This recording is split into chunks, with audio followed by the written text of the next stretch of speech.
Пеперутки, тигри, спајдермени и принцези градскиот плоштад беше исполнет со детски насмевки и музички перформанс.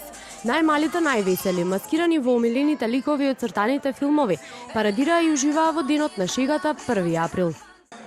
Спајдермен. Што прави Спајдермен? Пушта мрежа. Јана. Што си маскирана Јана? Во Бубамара. Што прави Бубамарата? Лета. Па, умилено ми е да бидам принцеза.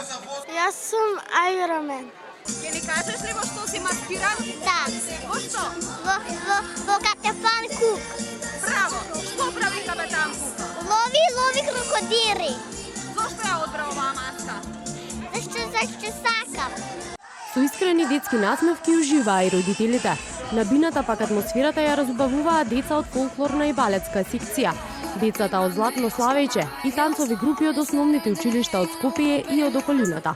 Приказната за денот на шегата се смета дека потекнува од Франција, кога кралот Чарлс IX во 1564 година составил календар според кој нова година се славела на 1 јануари, наместо како дотогаш на 1 април. Иако многумина почнале новата година да ја слават по новиот датум, сепак имало и такви кои ја славеле и на 1 април по стариот календар. Овие луѓе во текот на времето станале мета на исмејување и на своја адреса, секоја година добивале смешни поклони и покани за лажни забави. Шегите и денеска се составен дел на денешниот ден. На социјалните мрежи најприсутни се шегите на сметка на политичарите.